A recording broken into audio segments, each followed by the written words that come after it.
수진아!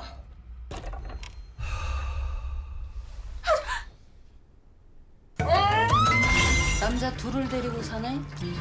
문제가 생기면 함께 극복하는 게 부부라면. 알았다고 미친다. 지금까지 이런 공포가 없지는 않았다. 이것은 목류병인가 귀신인가 좀 뻔한가 싶을 때쯤 쫄쫄하게 짜여진 세계에 감탄하게 되는 정유미, 이성균 주연의 잠입니다. 금슬 좋은 이성균, 정유미 부부가 있어요. 그러던 중 이성균에게 목류병이 생겼다는 게 나오는데 단순히 잠에서 돌아다니는 정도가 아니고 막 유혈이 낭자하고 경악스러운 수준의 퍼포먼스거든요. 그래 뭐 당연하게 사건이 발생하고 지푸라기라도 잡으려고 무당을 만났는데 묘하게 설득력이 있으면서 앞뒤가 맞아떨어지는 듯 하면서 더욱더 공포스러운 그런.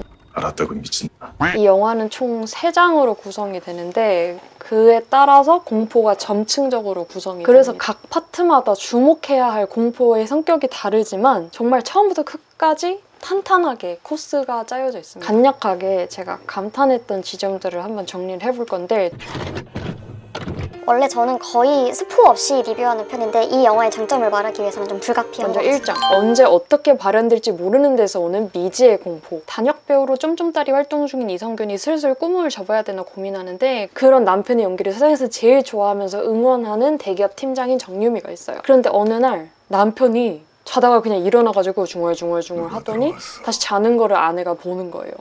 이게 뭐지? 쟤 왜 저러지? 싶은다가도 일어나서 얘기를 해보니까 대본에 나와 있는 거랑 비슷해서 얼마나 열심히 연기를 했으면 이러고 그냥 넘어가게 돼요, 일단은. 그런데 이게 양반이었던 거예요. 갈수록 막 피범벅이 될 때까지 자기 뺨을 막 긁는다든지 날 생선 이런 걸 막 뜯어 먹는다든지 보통 우리가 목류병이라고 했을 때 생각되는 막 자다가 걷는 이런 수준이 아니고 너무 기행, 상식을 넘는 행동을 하니까 공식적으로 목류병을 판정을 받게 되고 약을 복용하고 뭐 습관도 바꾸고 이렇게 함께 노력을 해가려고 하는데 결국 일이 터져버려서 아침에 쎄해가지고 냉장고를 열어보니까 키우던 강아지가 너무나 사랑하는 후추가 죽어 있습니다. 2장 전혀 짐작조차 하지 못했던 초자연적 존재 귀신이 기행의 원인으로 대두되는데 저 항상 뭔가 소름 돋게 일치해가는 데서 오는 뜻밖의 공포. 지금 상황이 얼마나 개판이에요. 근데 그 와중에 아이가 태어나버려요. 그러니까 별거도 고민하지만 둘의 금슬이 워낙 좋았으니까 어쨌든 둘이 함께 극복을 해보자 해요. 그래도 방금 출산해가지고 아기가 있는 집인데 얼마나 아내 입장에선 예민하겠어요. 이제는 아기 껴안고 화장실에서 자는 지경까지 이르려면 신경쇠약까지 결국 약간 이런 K-공포에 늘 나오는 요소긴 한데 무당에까지 이제 도움을 요청하게 되는 지경에 간 건데 지금 정유미, 그 아내를 탐하는 남자 귀신이 남편에게 붙은 거며 너랑만 단둘이 살고 싶다 이렇게 말을 했다는 거예요.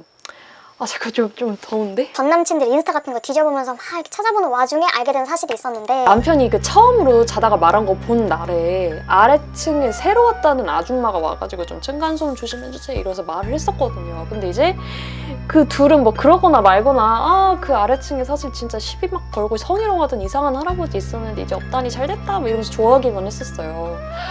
알고 보니 그 할아버지가 화장실에서 갑자기 죽어버리고 그 할아버지의 딸이랑 손자가 이제 그 집에 들어와서 살게 됐다는 겁니다. 설상가상으로 자기들이 키우던 거랑 비슷한 강아지를 그 집에서도 갑자기 입양을 했다는 거예요.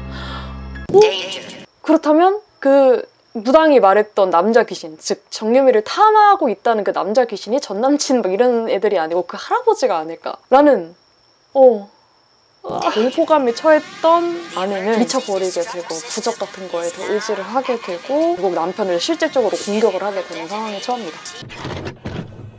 공포에 잠식된 자의 광기에서 오는 공포가 느껴지는 마지막 3장인데 남편을 공격하는 지경까지 이르렀으니까 정유미는 이제 정신병원에 입원을 하게 되고 이제 이성균은 의사한테 더 센 약을 달라고 해가지고 목류병 완치 판정이 받아요. 아내를 찾으러 가는데 없어졌어.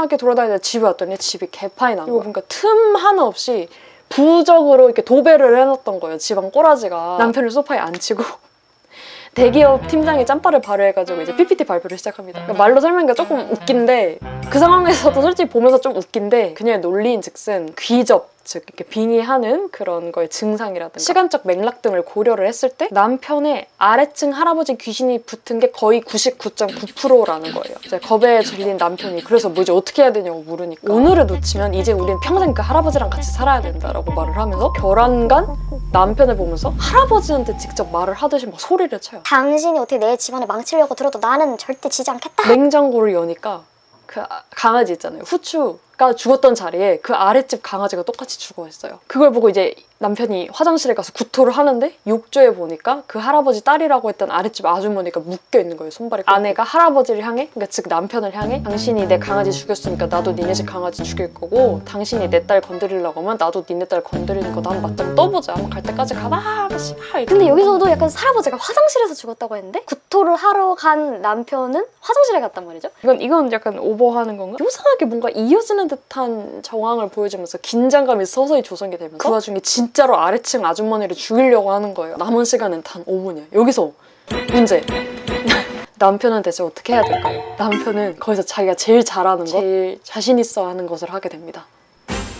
바로 할아버지 귀신 연기를 하는 것입니다. 정말 침착하게 아래층 할아버지가 귀신이 되었다면 했을 법할 어떤 연기를 해요. 아내의 그런 행동에 이제 막 내가 정 떨어졌어 됐어 아이고 질렸어 내가 다 질렸다 이러고 그래 나 갈게 간다 막 이런 식으로 할아버지 연기를 해요. 근데 그 모습을 넋놓고 바라보고 있던 아내의 동공에 정말 창 밖을 열고 나가는 할아버지의 모습이 비칩니다. 아내는 드디어 할아버지가 사라졌다며 안심해야 하면서 그동안 불안에 떨면서 취하지 못했던 아주 깊은 잠에 빠지면서 영화가 끝납니다. 와. 그래서 이 영화의 공포를 한마디로 정리하자면 이들에게 닥친 불가사의한 이 공포가 과연 자연적 발생인가 초자연적 발생? 그 미스터리를 마냥 막 질질 끌지 않고 아니면 진짜 원인이 뭔지 막 밝히려고 하기보다는 또 다른 공포로 전환하는 그 센스가 좀 신박하고 특이했다고 생각해요. 보통 이런 류의 영화는 결국 이거는 사람이에요. 하지만 사실은 귀신도 없지 않아 있었지롱 뭐 이런 식으로 흘러가는데 과연 정말 그 진실은 무엇일까를 알려주지 않고 끝나는데 그 지점이 굉장히 매력적이었습니다. 심지어 그 어느 한쪽으로 관객이 생각하도록 뭔가 치우치지 않게 되게 앙큼하고 긴장감 있게 밸런스 패치를 잘했다고 생각을 했고요. 2장까지는 솔직히 좀 취향이 아니었거든요.